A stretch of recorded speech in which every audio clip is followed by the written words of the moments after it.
vamos ahora con la doctora Eugenia López. Ella nos tiene esta charla. Ella es miembro de la Academia Salvadoreña de la Historia. Ha hecho una gran contribución en muchas de las sesiones que hemos tenido a lo largo de la Academia. Y dejo. Una preguntita, doctora. ¿Nos van a dar alguna información, material o algo de esta charla?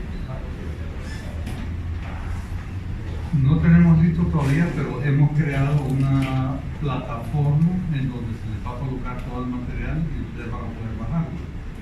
El problemita que hemos tenido es que todavía no nos han dado las claves para la próxima vez. Ya nos habían prometido que para hoy iba a estar, pero no está bien. Entonces para la próxima sí lo vamos a tener. Ya Eugenia, no las tenemos, que nos van a dar para nosotros.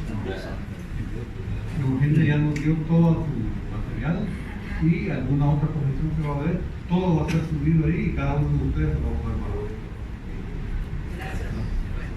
Sí, bueno, mi exposición va a ser sobre la base de un artículo que, como dice el ingeniero Gustavo, ya lo entregué a los organizadores de las cátedras y ya pronto lo van a tener ustedes, lo van a poder bajar. Entonces, bueno, la idea es en este módulo prácticamente, bueno, de hecho tratar la formación del Estado. En mi caso, yo voy a exponer una primera parte de esta construcción del Estado y podríamos decir que es una primera etapa en la formación del Estado nacional, ¿verdad? Que surge después del colapso de la monarquía española, luego la independencia y luego, bueno, viene la República Federal. Podríamos decir que la primera etapa del Estado salvadoreño se desarrolla en el marco de un Estado supranacional, digamos, que es el Estado de la República Federal Centroamericana, ¿verdad? Entonces, esto abarca un periodo prácticamente de 2 décadas, desde 1823, cuando finaliza aquel periodo de la anexión centroamericana a México y que vienen las tropas iturbidistas a controlar a la ciudad de San Salvador, precisamente porque es uno de los oponentes a esa anexión, y la propuesta es construir una república entre lo que había sido la antigua audiencia de Guatemala. Entonces, bueno, en ese periodo voy a estar yo trabajando. Los demás colegas en el siguiente sábado van a trabajar esta construcción del Estado en el resto del siglo XIX. Bueno, entonces, mi planteamiento es ver la construcción del Estado salvadoreño en estos años de la Federación desde la perspectiva de los poderes intermedios y desde la perspectiva de los poderes locales. ¿Qué instancias son esas? Bueno, los poderes intermedios son aquellos goznes o instancias que están entre el poder superior y el poder local. Diríamos entonces lo que para el periodo colonial fueron los subdelegados repartidos y que después en la República Federal se vuelven jefes políticos de departamentos y que van a ser después nombrados a partir de 1840 gobernadores de departamentos. Ese es un poder intermedio. ¿Y por qué poder intermedio? Porque es el que articula el poder superior del Estado, el poder ejecutivo y los otros poderes nacionales, con los poderes locales. ¿Y cuáles son los poderes locales? Son los municipios. Lo que en la colonia entonces eran las repúblicas de indios, las repúblicas de españoles, es decir, aquellos cabildos de españoles, aquellos cabildos de indígenas, pero también, como muy bien habrán hablado con Pedro, sobre esta mezcla de etnias que se van constituyendo en la colonia, También van a haber pueblos de ladinos, pueblos de mulatos, pueblos de mestizos. Es decir, el panorama era cabildos de españoles y criollos, cabildos de indígenas, cabildos de ladinos, a los que se les llamaba pedáneos o foráneos, o cabildos de mestizos. Pero estos no viven aislados como lo pensó la monarquía en un principio, vivían revueltos, digamos, revueltos en barrios, distribuidos en barrios. Para finales del siglo XVIII y comienzos del siglo XIX, bueno, para finales del siglo XVIII o la segunda mitad del siglo XVIII, ya la población, en el caso de lo que era El Salvador, está íntimamente mezclada, es decir, sin embargo, no desordenada, ni fuera de organización. Habían cabildos de españoles, habían cabildos, como decía, de indígenas, cabildos de ladinos y de mulatos en el mismo pueblo. Es decir, había una diversidad étnica en cada pueblo. Todo esto va a jugar en la dinámica de la formación del Estado, ¿verdad? Bueno, quisiera leer este pequeño párrafo porque aquí sintetizo lo que vamos a seguir tratando. Entonces dice, el tema que vamos a tratar en esta parte es la primera etapa de la formación de los estados nacionales, pensando en la Centroamérica. En esta etapa no podemos desligarnos tanto de la historia centroamericana porque van todos los nuevos estados, al menos los 5 estados nacionales que se forman, van de la mano en todo ese proceso, ¿verdad? Entonces esto comienza, como ya decíamos, en independencia. Un proceso, y esto es bien importante, este es mi planteamiento, es un proceso o una transición que no se da de manera radical. Es decir, muchos historiadores también, algunos historiadores con los que yo no comparto, la idea de que los cambios de la monarquía a las repúblicas fue de una manera radical, es decir, que se acabó aquel antiguo régimen y comenzamos con algo nuevo. Eso no existe en la vida cotidiana de los pueblos, no existe en los procesos sociales. Cualquier proceso de cambio que nosotros veamos en lo que es la vida de las sociedades no cambia nada de manera radical.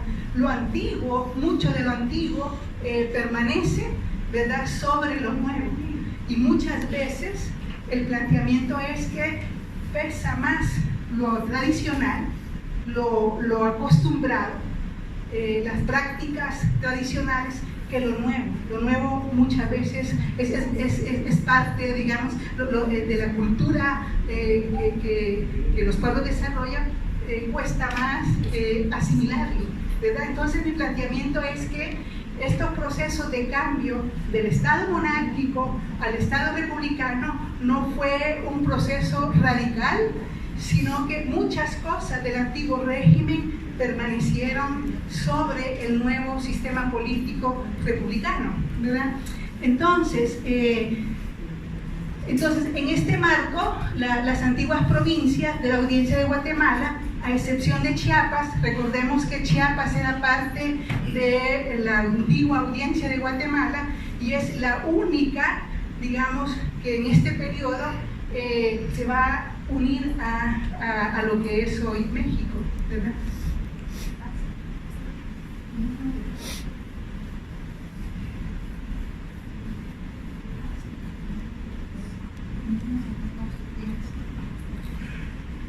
Perdone, sí,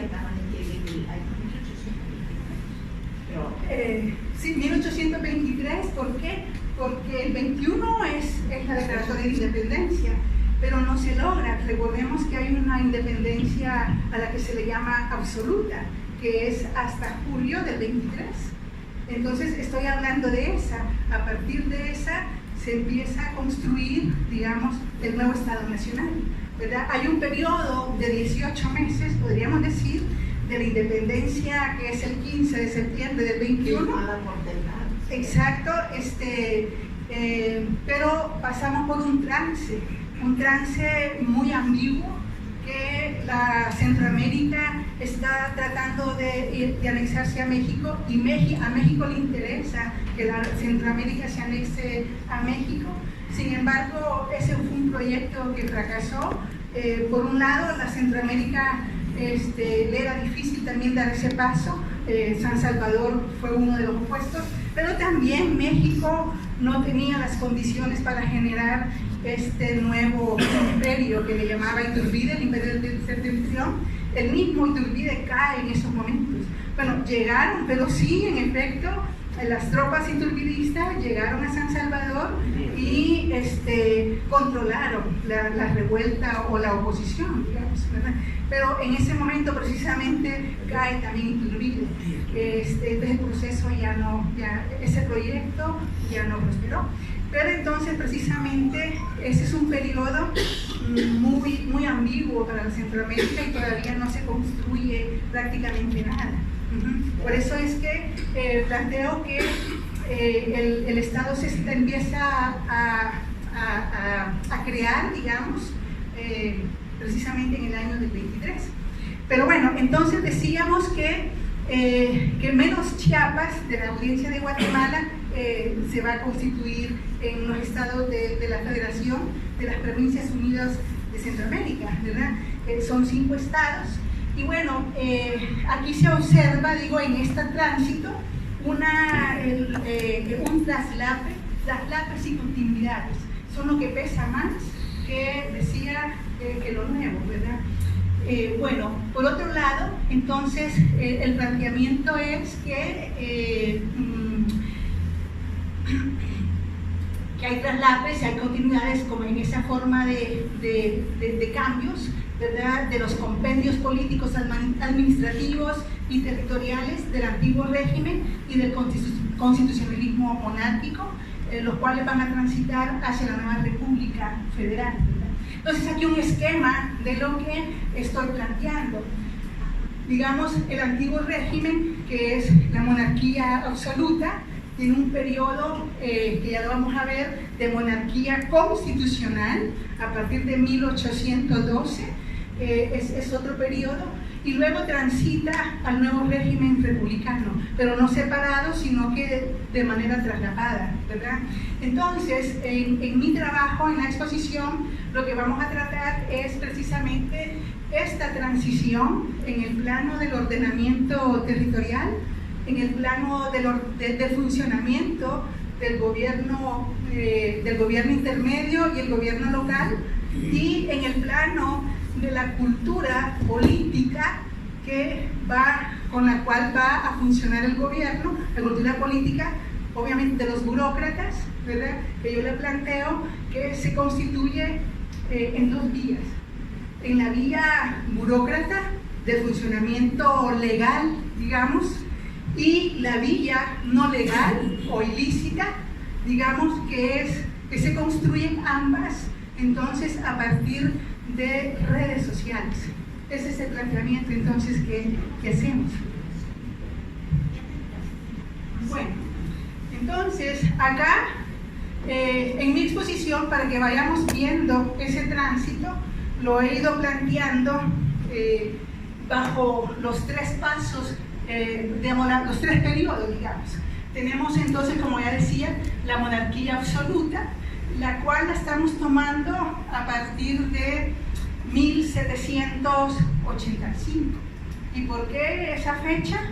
Es cuando los reformadores borbónicos, ¿verdad? Todavía era la monarquía, los reformadores borbónicos hacen un cambio del régimen, ¿verdad?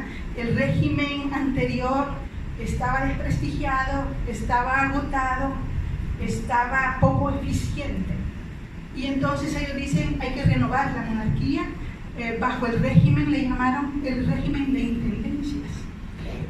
intendencias. Entonces, ese es un periodo del cual parto para ir viendo qué transitó de ese régimen al siguiente régimen, que fue el monárquico constitucional, y luego que transitó de ambos a la nueva República Federal. ¿Sí? Decía que el periodo de absoluta empieza en 1780. No es que empiece, yo parto de esa fecha cuando se trata de renovar. No, porque la monarquía absoluta comenzó desde el siglo XVI, ¿sí? Lo que pasa es que sí, no voy a irme al siglo XVI, sino que a este último intento, podríamos decir, del antiguo régimen de renovar su poder.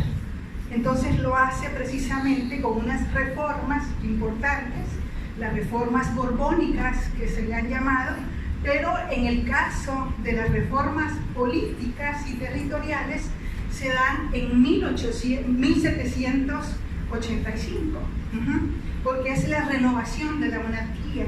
Sin embargo, como vemos, pocos años después, 45 años después, digamos, colapsa totalmente, no logró renovarse y colapsa, y bueno, vienen las independencias, ¿verdad? Bueno, entonces el segundo periodo del que hablo es el monárquico constitucional.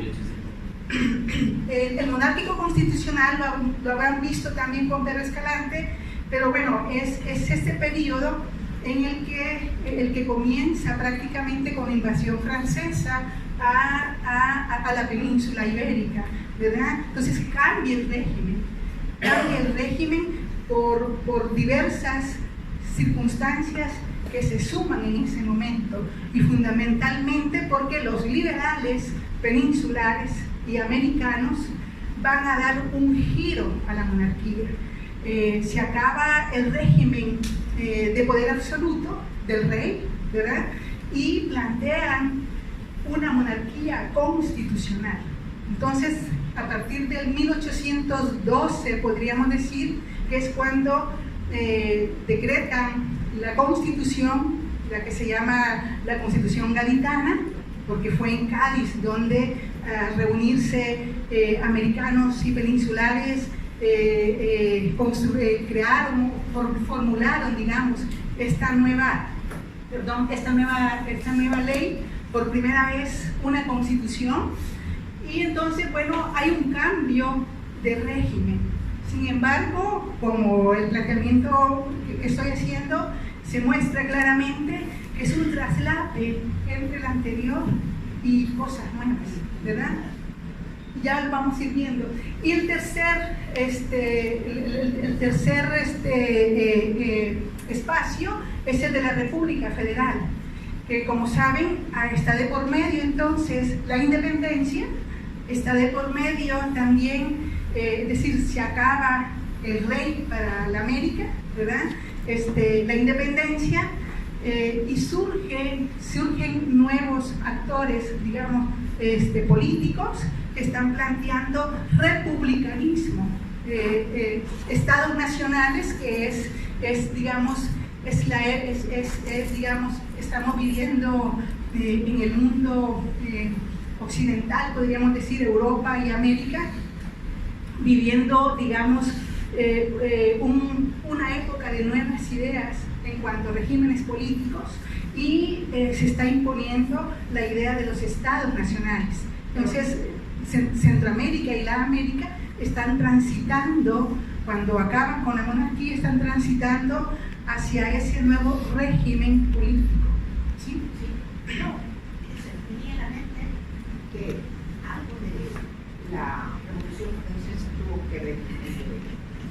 Sí, cuando hablamos que en el mundo hay nuevas ideas sobre lo que es el planteamiento de Estado nacional, republicanismo, constitucionalismo, ahí está la Revolución Francesa, ahí está la independencia de los Estados Unidos, y ahí está ahí están los ingleses con el liberalismo, pero no solo ellos, es un boom, digamos, es un cambio de pensamiento político en Europa y en América. ¿Sí? ¿Perdón? Ahí se puede plantear que hay, digamos, la acumulación de las ideas de Rousseau, Montesquieu, hay. Totalmente. Sí, lo que pasa es que en el curso difícilmente nos remitimos a esto, pero sí, cuando hablamos de Estado Nacional, donde las ideas republicanas, liberales y constitucionales están fluyendo y están haciendo amalgamas, a veces contradictorias, pero hacen amalgamas, ahí detrás está todo lo que hemos llamado la Ilustración, ¿verdad? Entonces, que es un movimiento intelectual, político, económico y social que ya lleva más de un siglo cuando ya se da esto, ¿sí?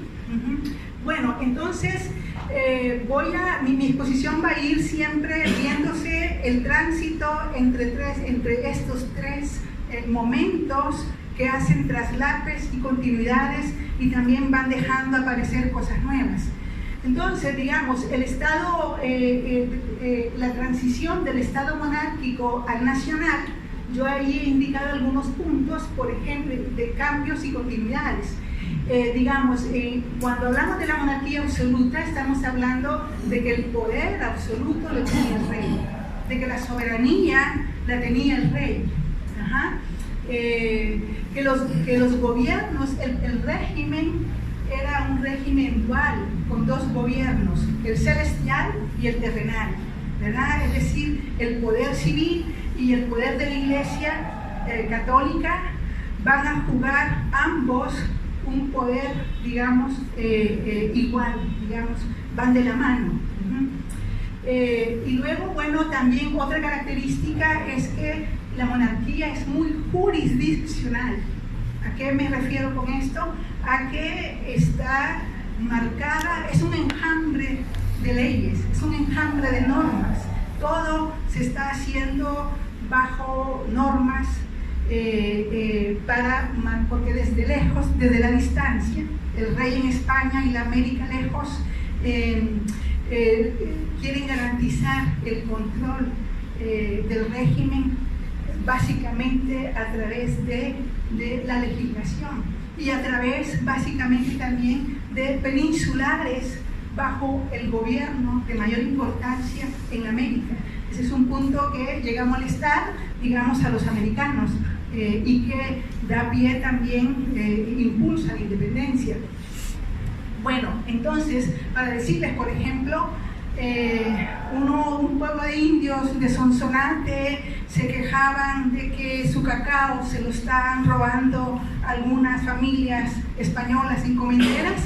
Ellos mandaban una nota al rey y el rey, claro, pasaba meses, podríamos ver, duraba por lo menos 3 meses sin llegar, en todo lo que estudiaban el caso, otros meses para regresar, pero regresaba un acuerdo del rey y ordenaba que eso se parara, ¿verdad? Y la perspectiva siempre era proteccionista, de protector de los indígenas, ¿verdad? Entonces, claro, estaba de por medio el tributo que le generaban, ¿verdad?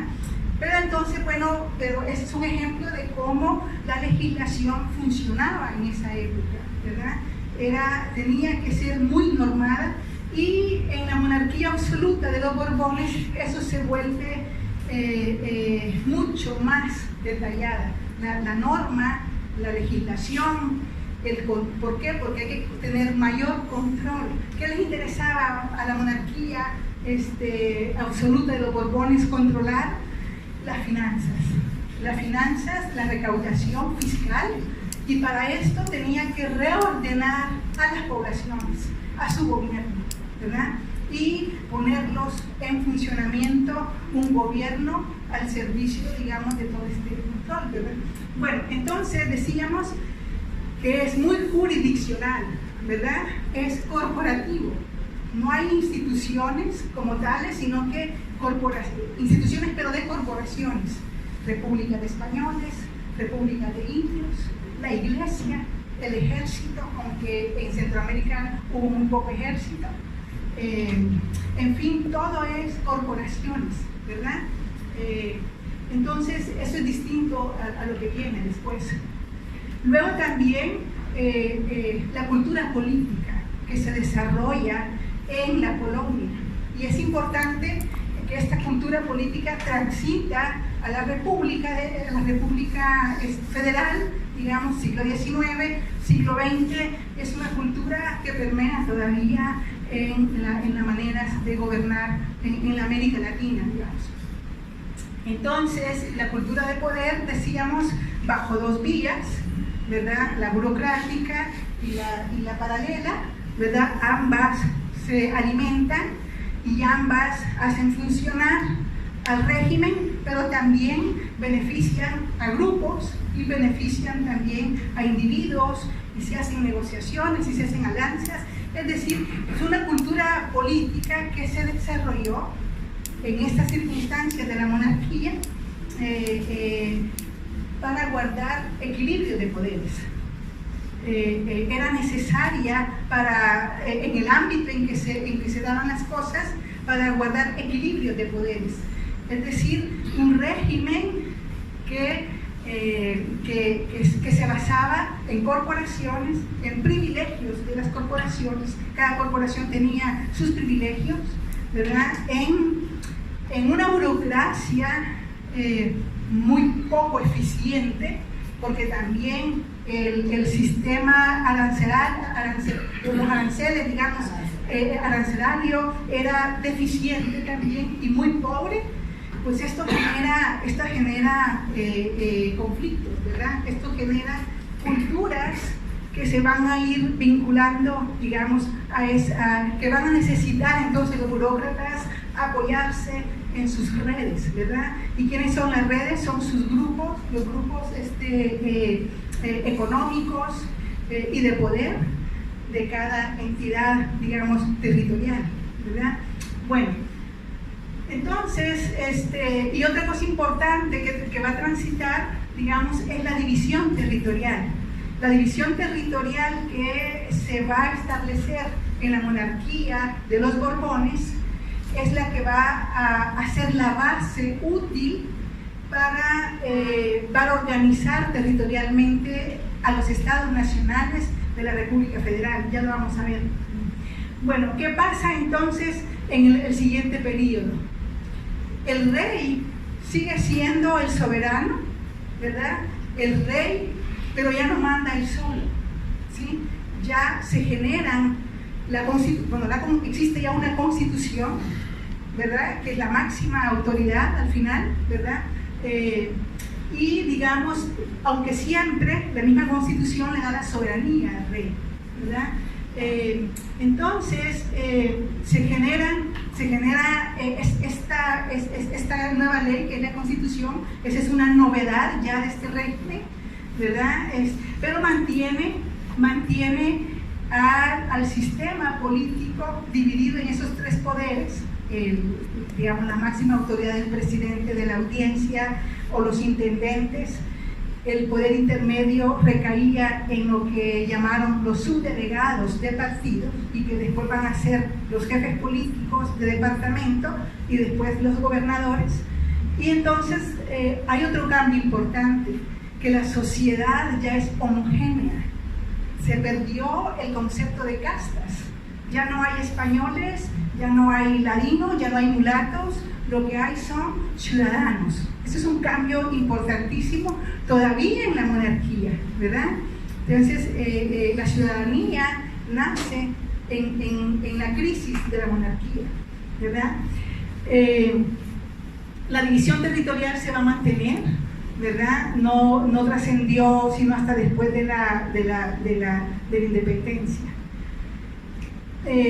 Bueno, y luego vemos la República Federal, ¿verdad? Que cambia, hay un cambio importante, que es que desaparece el rey, desaparece el vínculo con España, y entonces ¿quiénes gobiernan?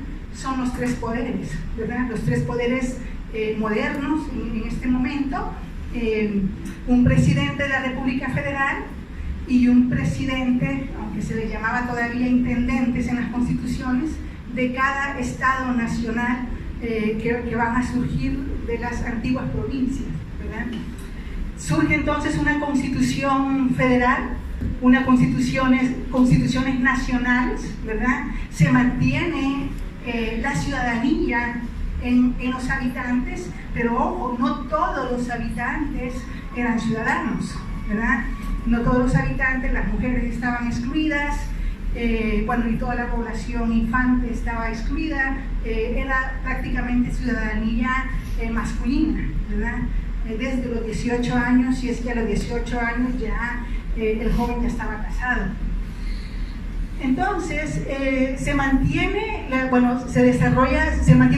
ciudadanía, jurídicamente se es homogéneo, ¿verdad? Se acaban las corporaciones, se van a acabar las corporaciones y lo que aparecen entonces son instituciones, ¿sí? Las instituciones, y en el caso del gobierno intermedio se institucionaliza, digamos, la figura del jefe político, y en el caso de lo local desaparecen los cabildos de españoles, de indios y mulatos separados, y aparecen los ayuntamientos constitucionales, ¿verdad? Entonces hay un cambio importante también acá. Ojo también que la instalación de los ayuntamientos institucionales ni fue fácil, fue muy conflictiva, porque prácticamente arrebatar el poder a lo que los tenía, por ejemplo, en este proceso podríamos decir que la población indígena perdió poder. ¿Por qué? Porque los pueblos, en su mayoría, en el caso salvadoreño, estaban ya constituidos por barrios de españoles, barrios de ladinos, barrios de indígenas, y muchos quedaron en manos de españoles, en manos de ladinos, muy pocos en manos de indígenas. Entonces, bueno, en este tránsito una cosa que hay que enfatizar es que la población indígena en la República, podríamos decir, perdió el poco poder que tenía con la monarquía, pero lo siguió perdiendo mucho más, ¿verdad? Bueno, y entonces en cuanto a la división territorial, ¿verdad? Se va a mantener, se va a utilizar la misma base, ya lo vamos a ver, y bueno, pero tampoco fue fácil, sino que se construye a partir de disputas de poderes de algunos territorios. Es el caso del Soconusco, por ejemplo, es el caso de Sonsonate, ¿verdad? Que se lo disputaron Guatemala y San Salvador. Es el caso de Nicoya, también entre Nicaragua y Costa Rica, ¿verdad?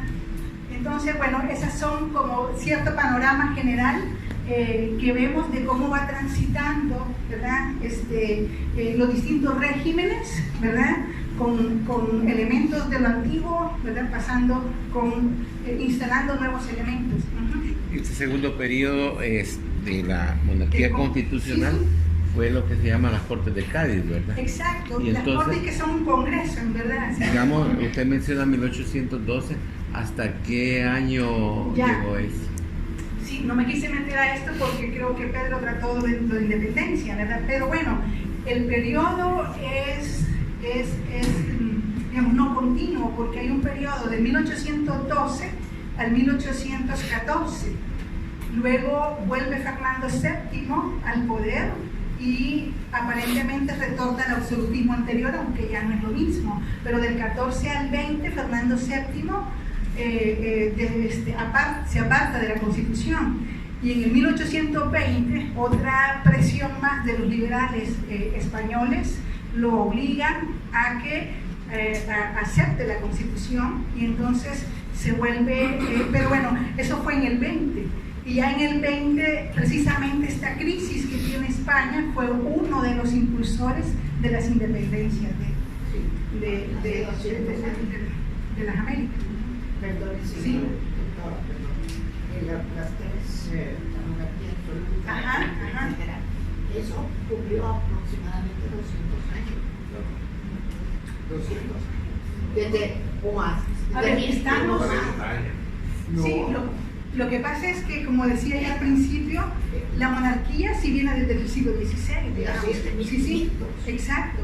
La monarquía, bueno, duró 300 años, 300 años prácticamente. Entre monarquía y monarquía constitucional son 300 años de periodo monárquico. Entonces, los tres columnas que usted menciona Son 300 años aproximadamente. Digamos monarquía.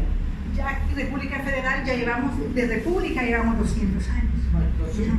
Pero desde la monarquía absoluta, desde 1500. Exacto.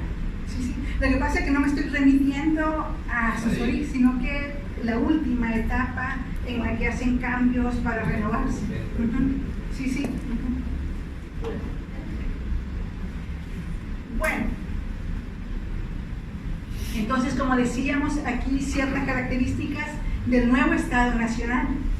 El Estado Nacional, bueno, surge en esta región centroamericana, pero como ya decíamos, es el mismo modelo, nada más que cada país o cada región la está adaptando a su manera en toda la América, desde México hasta la Patagonia, digamos, ¿verdad?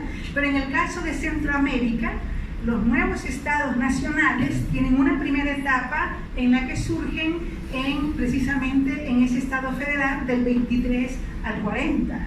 ¿Por qué al 40? Porque al 40 en el caso salvadoreño es cuando surge, se formula, digamos, la nueva constitución, la segunda constitución, digamos, de El Salvador, la de 1840, en la que ya plantea que se ha separado de la República Federal. Entonces, este periodo, digamos, federal abarca hasta el 40, digamos, ¿verdad? Jurídicamente. Bueno, entonces, ¿qué pasa con la nueva etapa de los estados nacionales?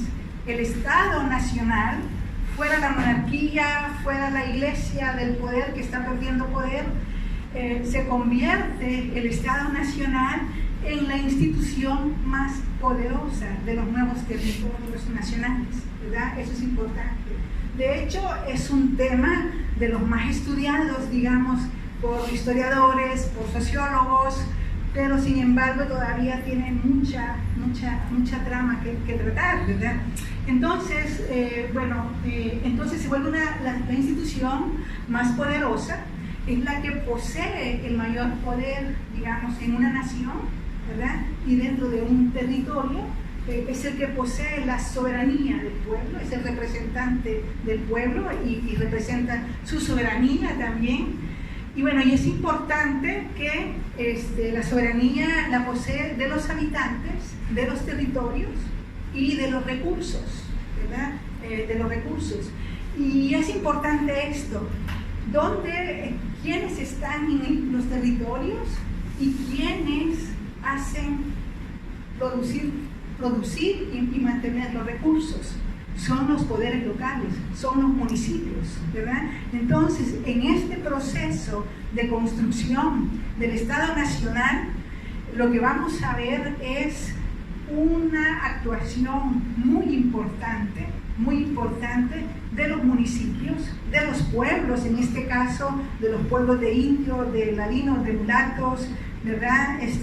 Ya ahora convertidos en ayuntamientos municipales, despojados algunos cabildos de indios de su poder, y entonces, bueno, van a volverse una base importante en la construcción del Estado, ¿verdad? Entonces, ver, digamos, la perspectiva en el análisis de la construcción del Estado, viéndola desde abajo, se comprende, digamos, desde otro ángulo, ¿verdad? ¿Por qué? Porque ahí están los recursos, ahí está la población. Y los recursos y la población van a ser claves para este manejo político, que no fue fácil esta época. Esta época fue totalmente caótica, ¿verdad? Porque por un lado, ya decíamos, las disputas de territorios. Guatemala instala en su constitución que Sonsonate es parte de su territorio, pero también El Salvador instala en su constitución que Sonsonate. Entonces hay disputas de territorios, digamos, disputas de poderes políticos, la guerra entre Granada, digamos, y León va a durar muchísimas décadas. Por ejemplo, el Soconusco fue peleado entre Guatemala y México, por ejemplo, duró casi un siglo. Todavía Porfirio Díaz seguía debatiendo con los guatemaltecos sobre el Soconusco.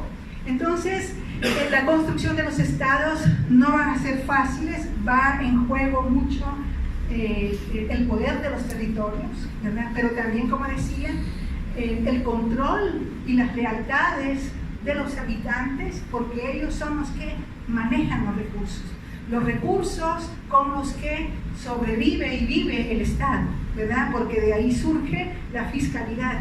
Entonces, toda esta etapa fue difícil precisamente por estas disputas de poderes entre los nuevos estados, pero también entre el gobierno federal, ¿verdad? En el caso salvadoreño, recordemos que las disputas fueron porque hubo guerras entre entre Guatemala y lo que era El Salvador, por el obispado, es decir, la iglesia seguía jugando un papel importante. ¿Y cuál era el interés o el poder de la iglesia? Aparte del religioso, aparte de que tenía los hospitales, tenía todos los conventos, las escuelas, estaban a su cargo, el Estado todavía no se hacía cargo de la educación ni de la salud la tenía la iglesia. En ese sentido era poderosa, pero no solo por eso era poderosa, era porque recogía una recaudación fiscal, recogía el diezmo que la monarquía Borbón había hecho que ese dinero no pasara a la iglesia, pasara al Estado. Entonces, ¿qué pasaba?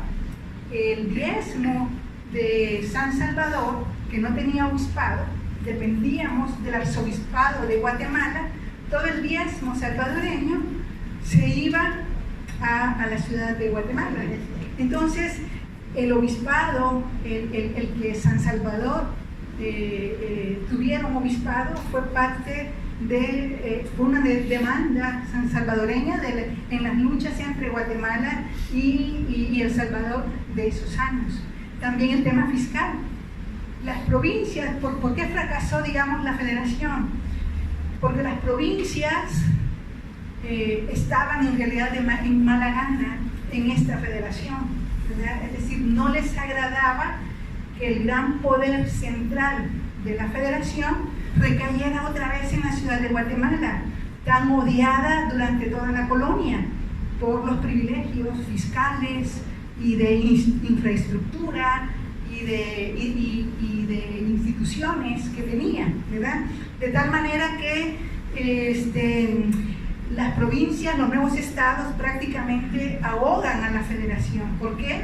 Porque requería fuerza militar. El planteamiento era: así como estamos, necesitamos un ejército fuerte para controlar lo que está pasando en Nicaragua, controlar lo que está pasando en San Salvador y Guatemala, pero nadie mandó tropas como lo exigía el Estado federal. Nadie entregó fiscalidad al nuevo Estado.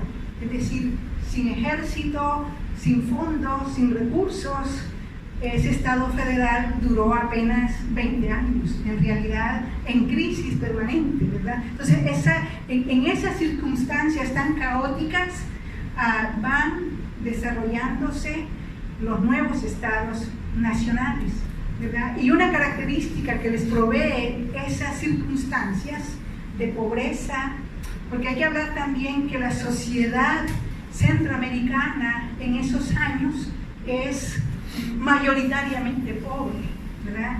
Es rural,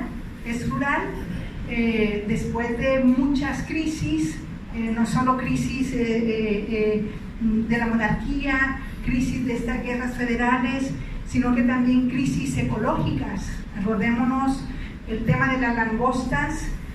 Hoy en día muchos historiadores las están enmarcando en una crisis ecológica de la época grave, ¿verdad? Las langostas corrían desde Veracruz hasta todo Centroamérica, ¿verdad?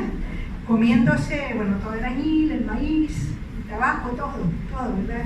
Eso generó constantes hambrunas. Es decir, estamos hablando de una sociedad muy pobre de la Centroamérica. Y algo importantísimo de por qué fue pobre, yo creo, y de hecho esa base de pobreza, no solo de la sociedad, de las familias, sino también de los estados, repercute hasta el día de hoy.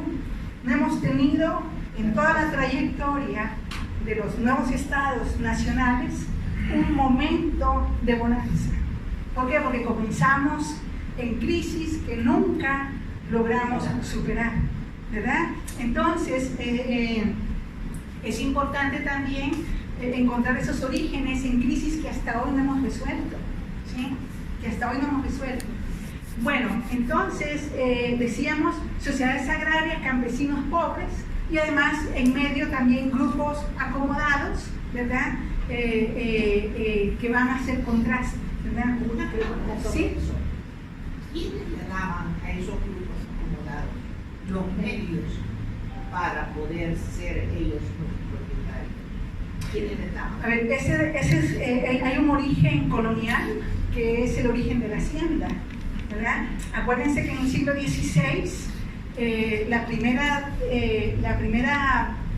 régimen, podríamos decir, de producción agraria fue la de darle tierras a los pueblos de indios y darle tierras a las familias españolas que fueron llegando, pero además los conquistadores que decidieron quedarse en estos territorios. Ellos incluso reclamaban su derecho. Ya me fajé en las guerras de conquista, tengo derecho a tierras. Acuérdense que en aquellas épocas la riqueza se veía sobre todo en el tema de la tierra, ¿verdad? Mientras más tierras, más poderoso soy. Entonces sí, el rey otorgó tierras en forma de encomienda, ¿sí? En forma de encomienda, y la encomienda era un régimen que duró poco y después transitó a la hacienda, ¿verdad? Cuando era la encomienda, digamos, una familia de españoles comerciantes que había llegado, normalmente llegaron desde Santiago de Guatemala, atraídos por el cacao de los Izalcos. Entonces se instalaron, por ejemplo, en la villa de Sonsonate. El rey les entregó tierras donde adentro había territorios y recursos, ¿verdad? Habitantes y recursos, perdón. Es decir, pueblos de indios a los que los hicieron trabajar, los encomenderos trabajaban en esas tierras, los cultivos, la ganancia de los cultivos se repartía entre el rey, entre el encomendero y para la población indígena. O sea, que la ley siempre existe. Eso fue en la encomienda, pero esto al final terminó siendo una carga muy pesada para los encomenderos, porque era obligatorio que el encomendero, si hacía trabajar a los indios, tenía que darle por lo menos un cura para castellanizarlos y para meterlos en el cristianismo y salvarlos del demonio, ¿verdad? Esa era, exacto. Entonces, bueno, así surge la hacienda cuando esta declina, la encomienda declina, y bueno, ya los comerciantes ya hicieron su huaca, ¿verdad? Sus fondos, y pueden comprar, digamos, tierras al rey. El rey vende las tierras, ¿verdad? Va a seguir vendiendo todo el tiempo durante el periodo colonial, vende tierras a pueblos de ladinos, a pueblos de españoles, a españoles particulares, a criollos, es decir, porque son sus tierras, ¿verdad? Y bueno, entonces, bueno, por decirles algo, prácticamente toda la intendencia de San Salvador a finales de la colonia, y eso lo deja ver muy bien el intendente Ulloa, hace un censo maravilloso de todas las haciendas que hay en la intendencia de San Salvador con nombre. Entonces ahí hay españoles, ahí hay mestizos, hay pueblos de indios, pueblos de ladinos con sus haciendas. ¿En qué momento el ladino va a tener más factibilidad o más acceso a la tierra si Martínez Peláez dice que hubo un periodo donde no podía el ladino acceder a... Claro, lo que pasa es que Martínez Peláez está estudiando a la colonia en el siglo XVI y parte del XVII. Precisamente cuando a mediados del XVII, en el caso de la Intendencia de San Salvador, que es la como más desarrollada o más dinámica de Centroamérica, ya en esas épocas la Intendencia de San Salvador viene siendo la más dinámica de toda Centroamérica. ¿Por qué? Porque tiene tierras muy valiosas para la producción añilera y para el cacao, ¿sí? Entonces vienen muchos de fuereños, ¿sí? Indígenas de Guatemala, mulatos de Nicaragua, mulatos de Honduras, vienen para engancharse a la producción agrícola y producción. Entonces, ¿qué pasa? Que los pueblos tienen cantidades de foráneos, vagabundos incluso, sin dónde vivir, y se fueron arrimando a los pueblos de indios o a los pueblos de españoles y fueron creando barrios. Entonces, cuando el rey dice en estas épocas, cuando llegan los reformadores, ¿y esto qué es? Hay una cantidad de gente vagabunda o en barrios, además se escondían porque habían guardias de la monarquía que andaban pescando a todo el que no estuviera dentro de República de Indios o República de Españoles. Entonces dice, necesito construir o crear la imagen de pueblo de ladinos. Y entonces empezaron a recoger a todos los que vivían en jacales, escondidos, en quebradas, para que no los pescara la guardia y los metiera a un pueblo. ¿Y cuál era la importancia de que estuvieran todos censados en un pueblo? Lo fiscal. Entonces se le estaba yendo el dinero a la monarquía. Entonces reorganizó a los pueblos con este sentido. Además, tener un control, porque eran vagabundos y además el vagabundo proliferaba, digamos, la miseria, proliferaba la violencia, proliferaba el bandolerismo, en fin, había que reorganizar a la sociedad. Entonces, cuando crea los pueblos, dice, necesito que trabajen. Entonces, les da una porción de tierra como lo hacía con los indios. O sea, la lógica era, creo un pueblo de indios o un pueblo de ladinos y le doy tierra para que trabajen y que tengan, para que vivan sus familias, pero que también me paguen los tributos. Entonces, ese era el régimen que se planteó.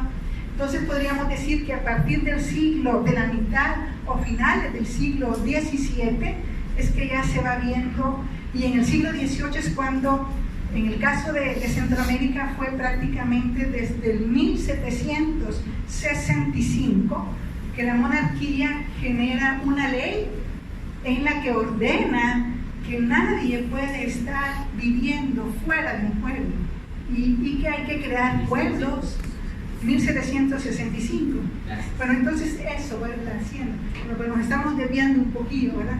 Bueno, entonces decíamos, ya estamos en la República Federal y decíamos que en esta nueva etapa, en este nuevo régimen, es el Estado, el Estado y sus instituciones es el que se convierte en la institución más poderosa, es la soberana, tiene el mayor poder, ¿verdad? Tiene el poder de los habitantes, tiene el poder de los territorios y tiene el poder de los recursos. Entonces es importante dinamizar estos tres elementos tan básicos para que se consolide y desarrolle el Estado. Pero esto no fue fácil, como decíamos, y va a haber muchos bemoles, muchos poderes en medio, ¿verdad? Y por eso van a haber muchas revueltas, guerras y crisis. Una pregunta con respecto a eso de que la República Federal siempre tuvo en permanente crisis económica. Ajá. ¿Qué tan cierto es que Morazán saqueó Guatemala cuando se retiró para San Salvador? Mira, lo que pasa es que cualquier guerra saquea. Es parte de una guerra. Pero los guatemaltecos dicen que se robaron las iglesias, que saquearon las casas de los hacendados. Es que eso pasa en cualquier guerra. Tú ves, estudia la Revolución Mexicana, era un saqueo absoluto. Bueno, es todo, o sea, una guerra implica un problema de violencia, un problema de descontrol. Y por eso es que, sí, las haciendas eran saqueadas, destruidas, se comían todo, digamos, porque eran ejércitos que necesitaban recursos, exacto, a matar gente, es decir, en las guerras federales el territorio centroamericano, en el caso de San Salvador, lo que era El Salvador, fue espacio de guerras, buena parte de... Entonces, esto vivió eso, ¿verdad? Y claro que después de estas guerras quedaba todo destruido, ¿verdad? Además, recuérdense que una necesidad que tuvo tanto el Estado Nacional como el federal fue de los empréstitos obligatorios. Entonces, ¿quiénes tenían fondos en esta época? Algunos comerciantes, hacendados, acomodados o medio acomodados, y la iglesia. Entonces, van a presionar y van a demandar que estas familias y la iglesia entreguen dineros al Estado, porque necesita consolidarse, pero todo ese dinero se iba en ejércitos, ¿sí? Entonces, saco roto. Saqueó todas las reliquias de la Catedral de Guatemala y la misma fundar a unir aquí a San Salvador para pagar su ejército. Claro, pero sabes, esas son anécdotas que se sucedieron en las guerras y tienen lógica. ¿Por qué? Porque Morazán está defendiendo entonces al Estado Nacional salvadoreño. Y una demanda era desde la colonia existía, todo el diezmo se había ido para la ciudad de Guatemala. La gran catedral, las grandes iglesias, los conventos de lo que hoy es antigua Guatemala, los salvadoreños demandaban que buena parte de sus diezmos estaban allí. Entonces, bajo esa lógica, llega Francisco Morazán y empieza a desmantelar el oro, a saquear iglesias, ¿verdad? Dentro de ese contexto, ¿sí?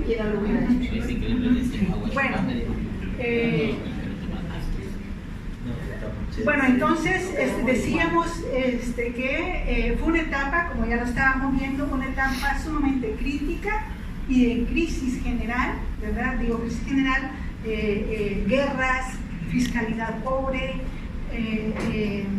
haciendas sin poder producir, porque además otra cosa, cayó una pandemia del cólera en estos años y la gente se está muriendo a pasto, digamos, eran mortandades, y no solo de gente pobre, sino que también muchos de los burócratas importantes cayeron con cólera y bueno, hubo una gran depresión, digamos, demográfica, pero aún así hay un ascenso de población, está creciendo también la población.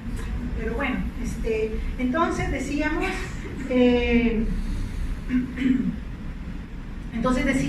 que en esta época hay una importante participación de la iglesia también, lo que ya decíamos, ¿verdad? Los empréstitos.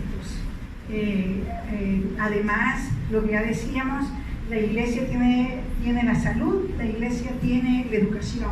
Va a ser hasta los años después del 40 cuando a la iglesia se le va a empezar a demandar y limitar su poder. ¿Por qué no lo hicieron esta vez?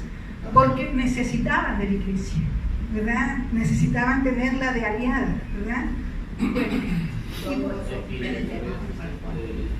Entonces, esta formación del Estado, como vemos, no es de décadas, va a durar, digamos, de siglos, ¿verdad? Y bueno, como decía hace un rato, el Estado salvadoreño y los estados centroamericanos nunca han logrado consolidarse. Hasta hoy no podemos decir, hemos tenido en algunas décadas un Estado fuerte. Es decir, pero se me olvidaba un dato, y quizás referirme a lo siguiente: ¿por qué los estados centroamericanos y de manera particular, digamos, San Salvador fue muy pobre? Juega también una política de la monarquía, que era la de restricción del comercio centroamericano. Si recordamos, en la Centroamérica, voy a poner un mapa que está más adelante. Ay, no lo traje, pero bueno, sí, pero quería ver un mapa centroamericano. Bueno, pero imaginémonos el mapa centroamericano, ven que arriba tenemos en la costa atlántica, tenemos a las Antillas. Bueno, durante toda la monarquía, las épocas, los 300 años de colonia, digamos, los ingleses, que eran la potencia más importante de Europa en estos años, los ingleses mantuvieron bases militares, incluso bases de control de la población. ¿Para qué? Para controlar el mercado. Ellos hacían mercado ilegal y bueno, era clave el Caribe. Acordémonos que entre la América, yendo por el Caribe, y España está de por medio Cuba, ¿verdad? Cuba. El puerto de La Habana llegó a ser una importante bodega de los españoles.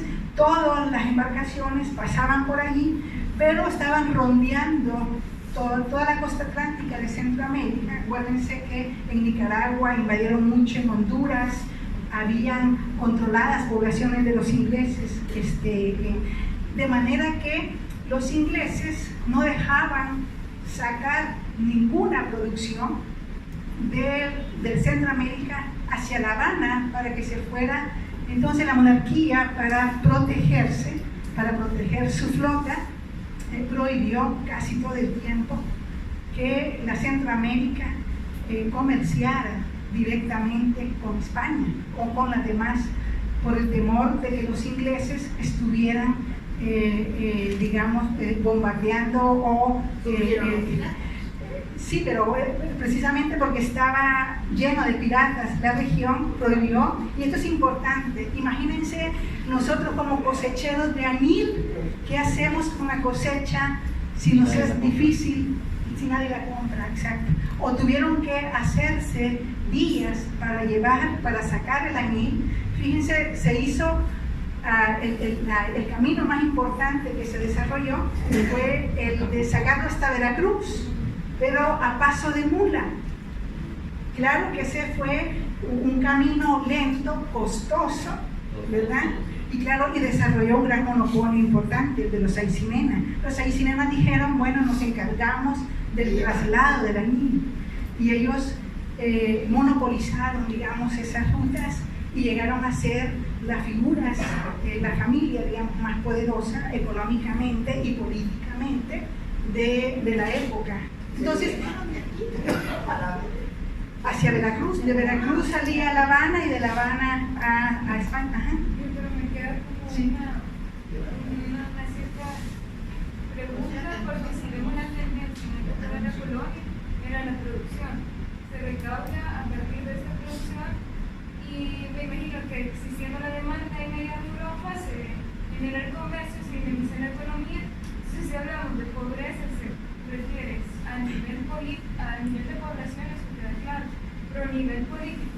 Entonces, existe una pobreza y las formas de financiamiento van a ser estas familias españolas privadas. Perdón, eso no te... El financiamiento para el Estado Nacional en Centroamérica lo consiguen por medio de las familias españolas, la iglesia. Es decir, estoy planteando la crisis. Obviamente había familias que tenían recursos porque lograban vender, pero no ganaban. El negocio mayor del añil se lo llevaban los Aycinenas. Claro que le pagaban a los cosecheros y a los trabajadores agrícolas, y es bien importante esto también. La cultura en El Salvador, por ejemplo, de pagar bajos salarios como una necesidad para mantener una economía, viene desde estas épocas.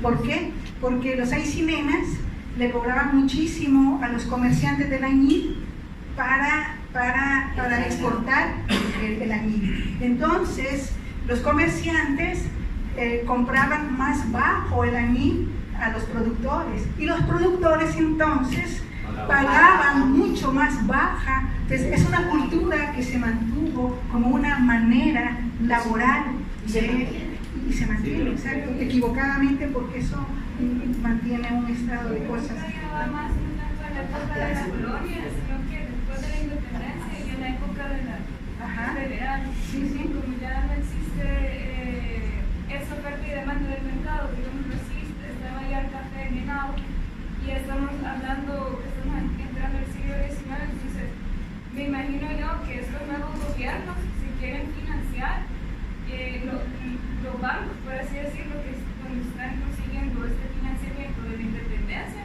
deben ser estas familias que han dado los así, por eso decía, a ver, ojo, estoy hablando de las primeras décadas del siglo XIX. No hay bancos, por ejemplo, no hay ya españoles que comercien todo, y entonces que entran los ingleses, ¿verdad? Y se abre el libre comercio. Con la independencia se abre el libre comercio, entonces se empieza a negociarse con Estados Unidos, por ejemplo, y con Inglaterra.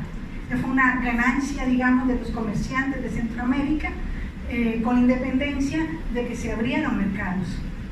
Pero ya eran sociedades sumamente pobres, ¿verdad? Con estados muy débiles, con instituciones muy débiles, ¿verdad? Con una sociedad campesina mayoritaria muy pobre. Y bueno, y decía que hasta hoy no hemos visto visos de cambio de esa dinámica económica ni política, ¿verdad? Entonces, lo que heredamos de la colonia fue una sociedad muy pobre, una sociedad, digamos, y un Estado muy débil, ¿verdad? El federal surge también con instituciones muy débiles en plena crisis militar y en plena crisis fiscal, ¿verdad? Entonces, bueno, decíamos, al final de esta parte es lo que estamos hablando ahorita, ¿verdad? Que en el caso salvadoreño y centroamericano, digamos, apartando un poco a Costa Rica, ¿verdad? Que Costa Rica tiene una historia un tanto diferente al resto de Centroamérica, ¿verdad? Es mucho más fuerte su estado, mucho más estable su economía y además también mucho menos conflictivo la historia política y social de este país, ¿verdad? Pero el resto de Centroamérica podríamos decir que se va, y en el caso salvadoreño, este origen generó instituciones muy débiles y un Estado que nunca llegó a ser fuerte, ¿verdad? Fue muy débil en esta época. ¿Cuáles son las causas por qué Centroamérica nunca pudo mantenerse unida? Ya, eso es importante también. Bueno, esto también es parte de la dinámica de la colonia, ¿sí? Y parte de este desarrollo, digamos, no homogéneo que tuvo también toda la región centroamericana. La monarquía concentró su poder en una capital y al final de cuentas, porque anduvo en el siglo XVI bailando en Panamá, en Honduras, y luego se asentó finalmente en la ciudad de Guatemala. La ciudad primera se cayó y luego se estableció la ciudad que conocemos ahora como ciudad de Guatemala, Asunción, ¿verdad? Bueno, resulta que entonces era un estado muy centralista. Y lo que generó en toda la América fueron grandes metrópolis, unas más importantes que otras. La más importante era, por ejemplo, la Ciudad de México, la Ciudad de Lima, la Ciudad de Quito, la Ciudad de Buenos Aires, ¿verdad? La Ciudad de Guatemala, como decíamos, el Istmo de Centroamérica le importó poco, porque ya veíamos que lo que más le preocupaba eran los piratas que estaban acá y hasta nos limitó el comercio. Entonces, económicamente no le importaba mucho Centroamérica, entonces tampoco le apostaba a buenos burócratas, buenos políticos españoles que vinieran a gobernar. Todo eso la mantuvo en débil estado todo, ¿verdad? Pocos ilustrados, pocos políticos, ¿verdad? Bueno, entonces, sí.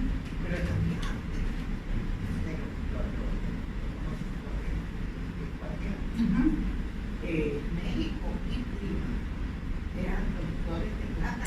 Claro, por eso eran sociedades más potentes. Sí, claro. Solo voy a contestarle acá. Entonces, se juntaron varias cosas. La ciudad de Guatemala generó un poder fenomenal, digamos, en el ayuntamiento de la ciudad de Guatemala.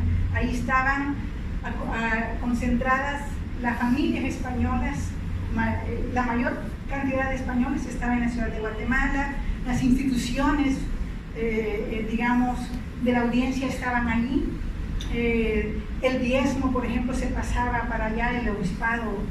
Es decir, se fue generando un poder casi absoluto en la ciudad de Guatemala. Y luego llegaron, como decía, los Aycinena, que generaron un gran poder económico, porque no solo compraban el añil de El Salvador, sino que también compraban cueros de Nicaragua.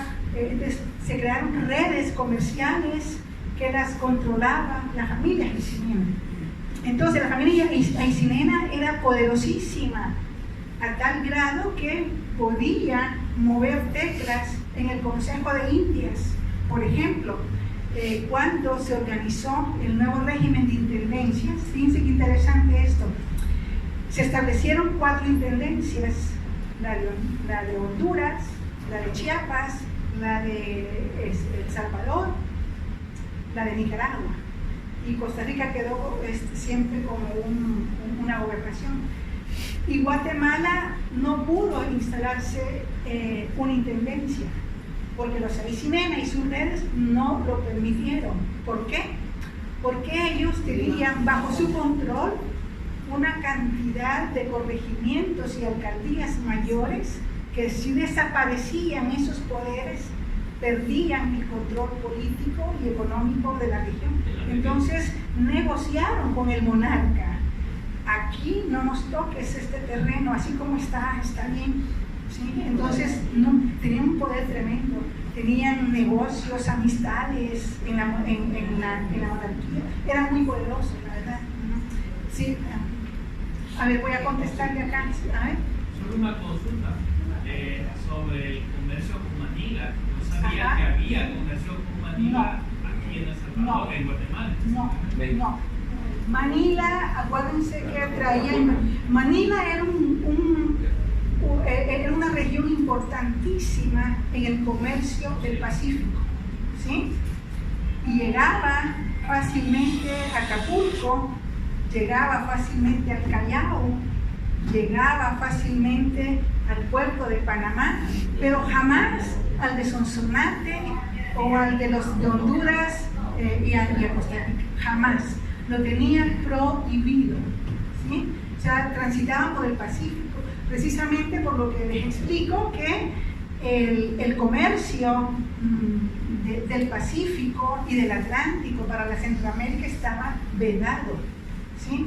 De tal manera que pasaban, yo he visto documentación que dicen los de Acajutla, allá van los barcos y no pasan por aquí, y se indignaban con eso. Los presidentes de la audiencia le reclamaban constantemente al monarca: necesitamos comerciar nuestros productos directamente, y siempre era la negativa. Entonces, pero sí hay un documento en el Archivo General de la Nación, fechado 1653, creo que sí es ese, cuando llega un barco de Manila a Acajutla. Solo ese está registrado, pero llegó ilegal.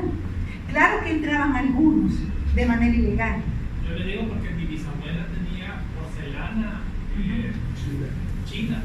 Sí, llegaba. Traía un sello que decía Manila, que todavía no podía. Pero eso no te dice que llegó porque vino un barco de Manila. Ellos eran de Sonsonate.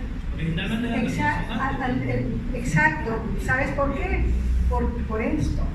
Porque el rey, la monarquía dijo: no se preocupen, todo lo chino, todo lo de Manila, se lo voy a proporcionar yo.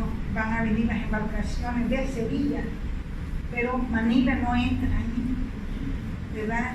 ¿Por qué? Porque se le iba el negocio también a los comerciantes de Sevilla y de Cádiz, ¿sí? O sea, las cosas, o sea, tú haces trabajo arqueológico en todas estas tierras y ya encuentras porcelana a pasto, ¿sí? Pero llegaba, claro que llegaba, pero no directamente. No directamente. Sí. Bueno, seguimos. Ajá. Solamente mencionar en este contexto el papel que jugaron las revueltas indígenas durante... Ya lo vamos a ver, sí, ya lo vamos a ver. Bueno, pero quería caracterizar al nuevo Estado, ¿verdad? Y en qué contexto está surgiendo.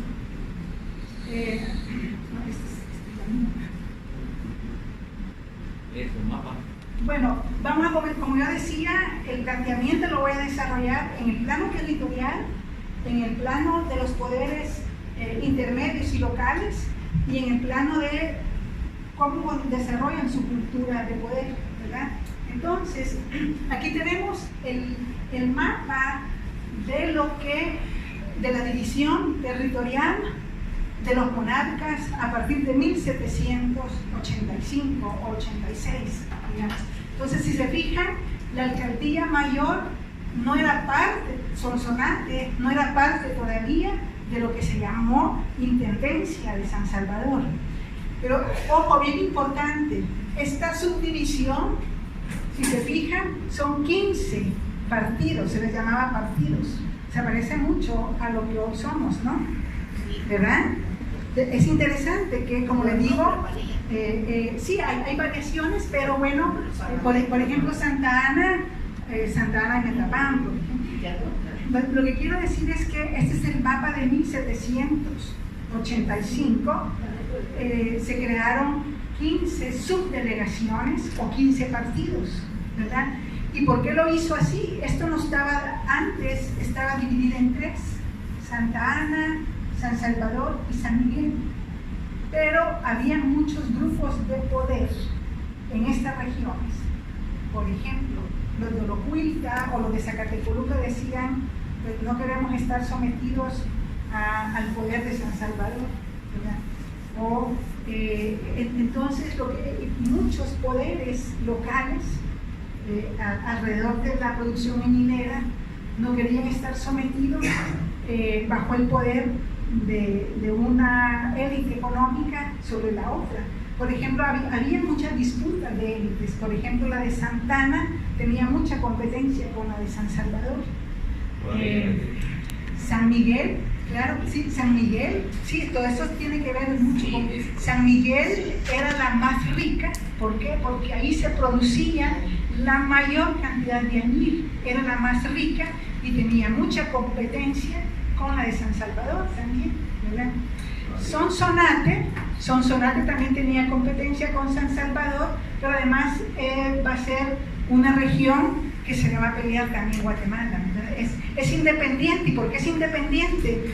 Porque Guatemala la incorporaba a sus redes de poder, ¿verdad? Como ya decíamos, ¿por qué no quiso una intendencia? Porque tenía alcaldías mayores como la de Sonsonate bajo su control político, ¿verdad? Bueno, entonces lo que quería decir es que este régimen territorial va a ser la base para el reordenamiento de lo que fue después la República de El Salvador, ¿verdad? Después de la independencia. Entonces aquí son 15 divisiones territoriales y en cada una hay un poder intermedio, que era o el subdelegado, que después va a ser el gobernador, o el alcalde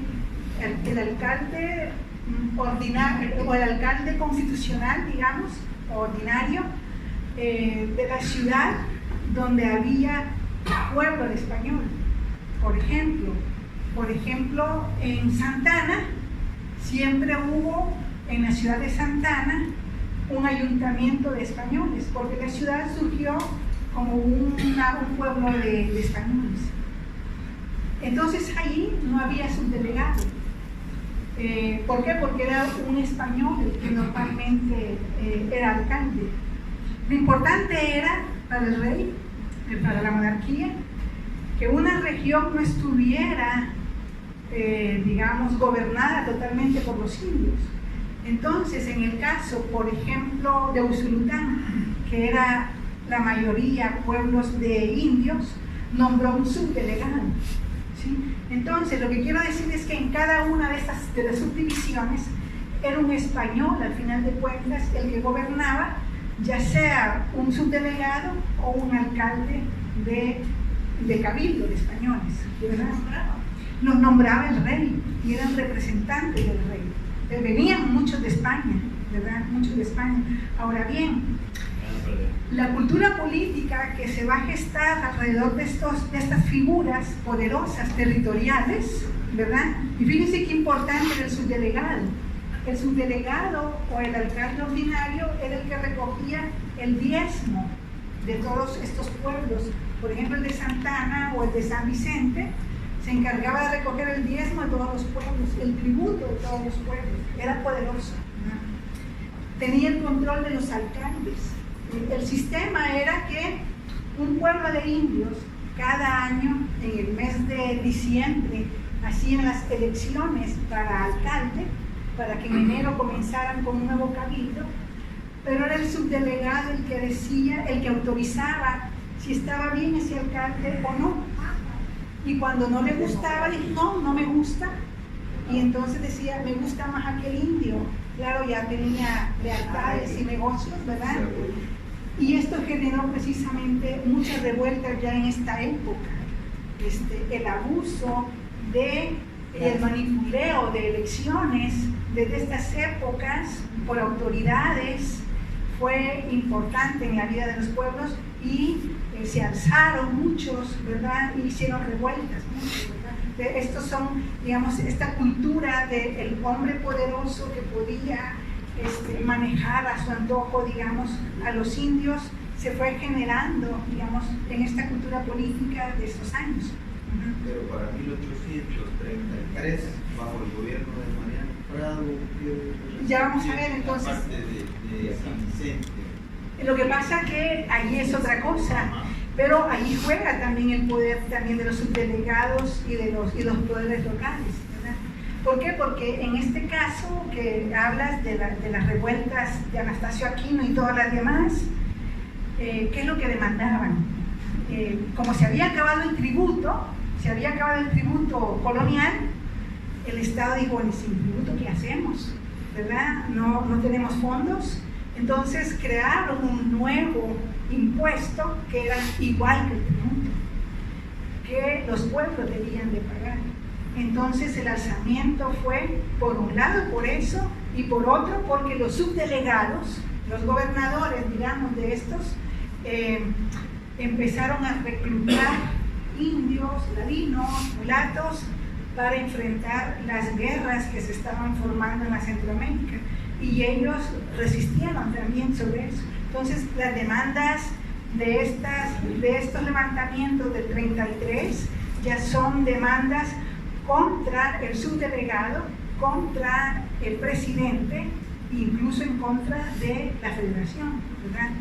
Y entonces, algunos pueblos optaron por no hacer revueltas. Dijeron, sí, aceptamos ir a la guerra, pero nuestro pueblo perdió el cabildo, señores, lo necesitamos. Entonces negociaron, está bien, te vamos a nombrar pueblo, ¿verdad? A lo mejor eran un cantón de unas 10 familias que se iba a la guerra y negociaba la población que necesitaba el título de pueblo. Está bien, te lo damos, ¿verdad? Entonces a eso me refiero cuando para mantener equilibrios de poderes, ¿verdad? Lo que van a hacer es muchas veces demandas, muchas veces revueltas y otras veces negociaciones, ¿verdad? De una manera, como decíamos, ilícitas, ¿verdad? Ya me están diciendo que tenemos 15 minutos y no hemos avanzado mucho. Acá pongo el mapa, fíjense este mapa, lástima que no tenemos un mapa de la federación, porque, a ver, en la etapa en la que yo estoy, esto desapareció en los primeros años de la República Federal y se dividió en 4 departamentos, ¿verdad? Acuérdense que era Santa Ana, incluyendo Sonsonate, San Salvador, San Vicente y San Miguel, 4, ¿verdad? Entonces, después de que eran 15, pasó a ser 4, y en el 40, en el 56, pasó a que son 7, ¿verdad? Hasta que hoy en la actualidad hemos vuelto casi a lo mismo, a lo mismo que planteó la monarquía, ¿verdad? Entonces han sido continuidades, digo, jugó de manera importante, digamos, en términos territoriales, ¿verdad? Hay toda una trayectoria pues, que se fue sumando. Bueno.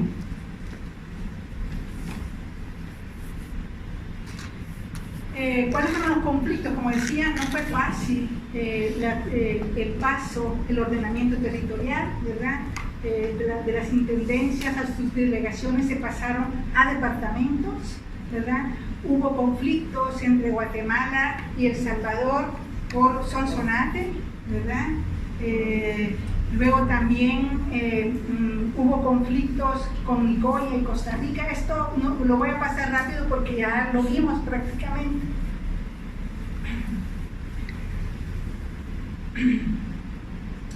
Entonces acá pasamos a qué instituciones se van a traslapar desde la monarquía a la República Federal, ¿verdad? Como vemos en el primer nivel, el nivel superior, el rey nada más aparece en los dos periodos monárquicos. Aquí ya en el federal ya desaparece, ¿verdad? Allá dice arzobispo. El arzobispo jugaba papel importante como un poder del poder celestial. Ya acá en la federal ya desaparece, ¿verdad? El poder superior entonces en la federación va a consolidarse en los tres poderes federales, pero también ya cada estado tenía su propia constitución. Nuestra constitución es en el 1824, ¿verdad? Y ya plantea, digamos, una división de poderes. Hubo un régimen bajo la división de poderes con ciudadanos, ¿verdad? Y una división territorial en departamentos bajo el gobierno de un jefe político, ¿verdad? Que es el poder intermedio que va a tener el control de los territorios, de los recursos y de los habitantes, ¿verdad? Como una lógica necesaria para mantener el poder, ¿verdad? Entonces ya en la República Federal lo que tenemos es los tres poderes federales, los tres poderes nacionales que estuvieron en conflicto durante todo ese periodo federal, ¿verdad? Y por eso es que la federación decae y se acaba.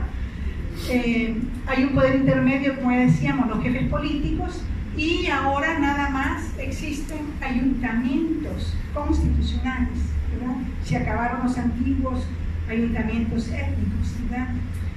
Entonces, como vemos, traspasaron instituciones, ¿verdad? En el caso, los tres poderes de la monarquía constitucional a la federal, y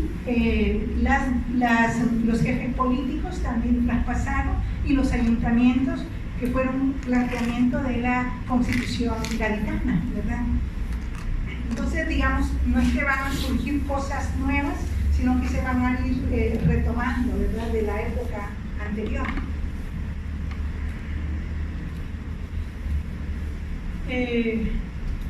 Entonces, ya acá, ¿cómo funcionaba entonces el control de su delegado de su territorio, ¿verdad? Como ya decíamos, en la monarquía se elegían los ayuntamientos y el subdelegado los ratificaba, y si no le gustaba los quitaba. Esa cultura se mantuvo. ¿Por qué? Porque la Constitución decía los ayuntamientos van a ser elegidos, ¿verdad?, por los pueblos, pero el jefe político los va a ratificar. Y en eso de que los ratificaba, seguía manipulando, digamos, las elecciones, ¿verdad? ¿Y cuál era el interés? El interés era que si habían indios o ladinos o mestizos contestatarios y que no tenían lealtades a su figura, era mejor deshacerse de ellos, ¿verdad?, para ganar lealtades. Porque acuérdense que es una época de constantes conflictos militares. Ellos se vuelven caudillos, los presidentes se vuelven caudillos en estas épocas. Los subdelegados, los jefes políticos son caudillos. Y es bien importante cómo van a generar ese poder a través de redes sociales. ¿Cómo? Pues parentescos, ¿verdad?, compadrazgos, regímenes clientelares, ¿verdad? Sí, por eso decíamos, una cultura política que surge de allá y no hemos tenido cambio alguno, ¿verdad? Aquí no ha habido una transformación importante después de estas épocas para que rompa con estas culturas, ¿verdad? Pero lo importante acá es ver que no es nuevo, ¿verdad? Sino que surge de este sistema político desde la monarquía, ¿verdad? Y entonces, bueno, entonces por el poco tiempo que tengo, vamos a cerrar acá, y si hay algunas preguntas que quisieran hacer. ¿Y la próxima va a ser con usted? No, la próxima va a ser, entiendo que con Carlos Gregorio, que va a continuar siempre en esta lógica. Sí. Pregunta. Ajá. Sí. Bueno, como eran la corona, los reyes allá, toman Mesoamérica, el territorio, y forman pequeños lugares. Exacto. Polis. Casi polis. ¿Y de dónde salen entonces las fronteras? A ver, en la colonia las fronteras prácticamente no existen. No existe. Exacto. ¿Quién las puso? A ver, es lo que decía, se van constituyendo, pero eran muy ambiguas. Las intendencias, por ejemplo, lástima que no tengo ahí el mapa, pero las intendencias fueron la primera división territorial, ¿sí? Pero eran muy ambiguas, no es que estaban delimitadas, pero es que ahora tenemos los problemas de dónde está el límite fronterizo con Honduras, y porque comúnmente se utilizaban los ríos para hacer divisiones territoriales. Si el río se movía el territorio, ¿sí? Entonces, es decir, pero la base de las fronteras las generó la monarquía, ¿sí? Para distribuir, digamos, territorios de un corregimiento, territorios de una intendencia, y al interior división de partidos, y muchas veces jugaban con los límites de las haciendas, por ejemplo, los límites de los ríos, los límites naturales que los ríos hacían, ¿verdad? Entonces, así se fueron. Entonces, cuando pongo el ejemplo de cuál era la división territorial en la intendencia, o sea, se copió prácticamente, no va a haber una cosa nueva, porque igual era un desgaste volver a repensar, ¿verdad? Entonces, ya esto ya existía, solo que esas fronteras que allí en el mapa parecen bien delimitadas eran muy ambiguas. Constantemente había muchos pleitos, incluso de justicia, para, por ejemplo, yo estaba dando seguimiento a un proceso judicial en San Alejo, que hoy es en la Unión, ¿verdad? San Alejo, hay un caso que el juez de San Alejo está tratando, y el delincuente se huye para Gotera. Entonces hubo un pleito entre el juez de San Alejo y el juez de Gotera, a quien le correspondía continuar, ¿verdad? Y porque al hombre se le volvía a pescar en un territorio donde no estaba bien definido si era Gotera o si era San Alejo, no sé quién hacía justicia. Entonces, esos problemas permanecieron continuamente. Fue ya en la República que se fueron delimitando mucho más precisamente con la cuestión, con la cultura de los mapas, ¿verdad? Con la cultura de los mapas. Ajá. Pero en la época en que ya se toma la independencia, Era esto. Ya en España dicen que toda Mesoamérica se divide en partes iguales. No, eso no existe, para nada. Estoy planteando que Guatemala se peleó, Sonsonate, esto es mío, no, eso, y Sonsonate decía, yo quiero ser de San Salvador. Todavía no pelean. Sí, Sí, todavía me no dieron. Si Sí, les sí. regresan lo que nos quitaron, me dieron de poco. No, una pregunta. Quiere decir que las intendencias delimitaron prácticamente el territorio. Y nosotros, Exactamente. por naturaleza, lo seguimos Exactamente. tomando. Eso sería. Porque era una lógica aceptable, pues, ¿verdad? Esta división. Demasiado pulverizada. Pero si se fijan, el país más pulverizado, más dividido, es El Salvador. ¿Pero por qué? Y eso se generó así por lo siguiente. era la población, era muy intensa una alta demografía y además una rica producción agrícola. Todo ese territorio producía prácticamente jiquilite, de tal manera que no había mucho, además había mucha población, como decíamos, ladina, porque eso, por más que crearon pueblos, siempre había gente viviendo en los bosques, en todas partes, en las montañas, ¿verdad? De tal manera que la monarquía decidió hacer divisiones más chiquitas para controlar mejor la población, porque mientras más grande el territorio, no tenían control de la gente. Entonces, esta región era la más poblada de toda Centroamérica. Entonces la monarquía decidió hacer subdivisiones más pequeñas para tener mayor control de esa población. Ajá, perdón. Bueno, hablemos de que al final de la independencia, cuando llegó la independencia, digamos, habían 1.300.000 más o menos en toda Centroamérica, ¿sí? En toda Centroamérica. La mitad todavía era indígena, ¿sí? Prácticamente la mitad. El 40% era ladina, mulata, mestiza, y casi el 10 o menos del 10 española y criolla. Entonces, San Salvador tenía en esa época por lo menos unos 300.000 habitantes, más o menos. Era la más poblada. Para el pequeñito territorio. ¿Sí? Doctora, Sí. o sea que podríamos decir en forma así general de esta casa que España generó una América desigual desde sus orígenes. Totalmente, claro. Era una sociedad de privilegios, de estamentos, ¿sí? De ventas de cargos, por ejemplo. Eso de las ventas de cargos no lo logré hablar, pero jugó mucho en la cultura política. Mire, parece de que no sé poco de historia, pero también una de las cosas que se dieron al conflicto por el poder fue que culturalmente lo mantenemos, es la traición, el chambre, las calumnias, para mantener esos territorios. Eso tiene que ver con las redes que se crearon, los compadrazgos, los grupos de poder enemistados con el otro, y había que desprestigiar el uno al otro. Eso sucedió. ¿Verdad? Lo mismo que hoy sucede en la vida política. ¿No? Muy igual. Sí. La Constitución de 1824. Ajá. ¿Quién no es una asamblea constituyente? ¿Viene de dónde? A ver, en el 24 hay dos constituciones, bueno, hay una constitución federal y hay una constitución en cada estado nacional. Digamos, la primera es la de San Salvador.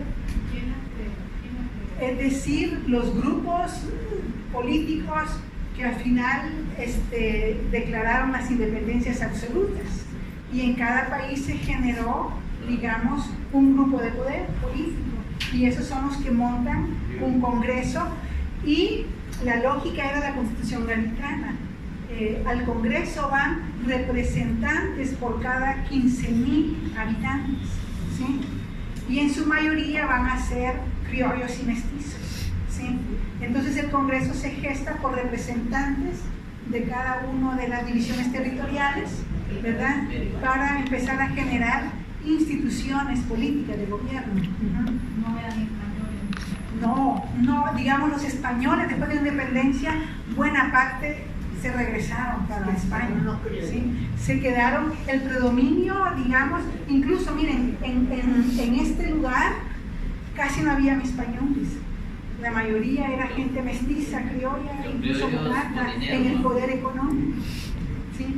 Eran muy pocos españoles así peninsulares de origen, ¿verdad? Más bien era una sociedad criolla, mestiza, la que tenía el poder económico prácticamente.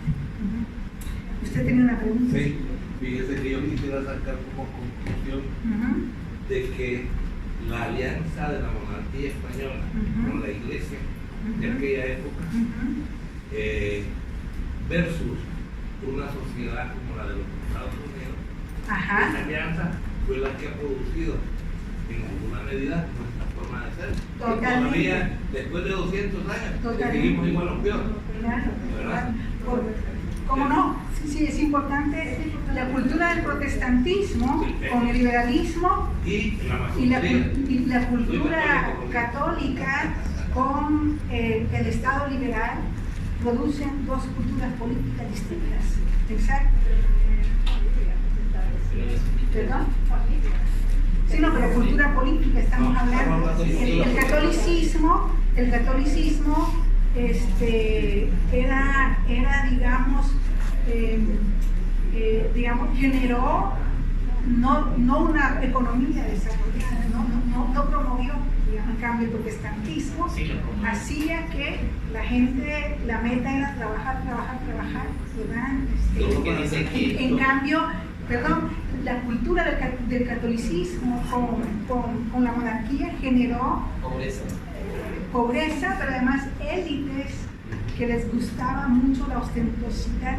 Y eso, ojo, también en América Latina jugó papel importante y juega papel importante en nuestra cultura. Si no veamos las motos de $18,000. Por ejemplo. Es mejor que Felipe II con las manos invencibles no haya ganado, porque si no hubiera metido un sistema monárquico católico similar al que nos ha. Habían dicho, fíjense en esta cultura de las familias.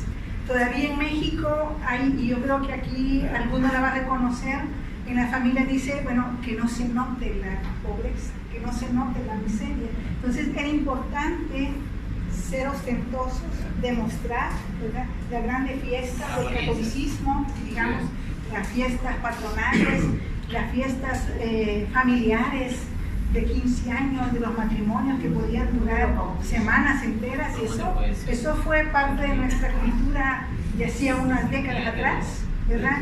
Tiene que ver que la gente, mientras más tiraba por la ventana, que ponía, digamos, para una fiesta, ganaba más poder en su territorio. ¿Sí? Todo eso juega. Entonces, privilegios, noblezas, ¿verdad? Todo eso jugó en estas culturas políticas que permanecen todavía. Allá está asociado todo el tema de que el Señor tiene que proveer para todos sus diferentes clientes.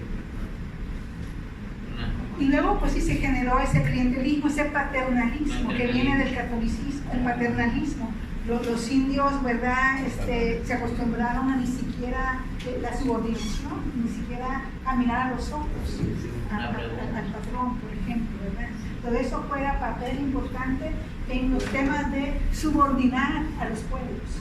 Una consulta, o sea, daba el 10% a la monarquía y otro 10% al por ejemplo, un pueblo, era un 20%. Por ejemplo, el pueblo de Gotea, por decirte algo, tenía entre 3.000 indios, 3.000 ladinos, estaba el subdelegado y estaba el gobernador del pueblo de indios.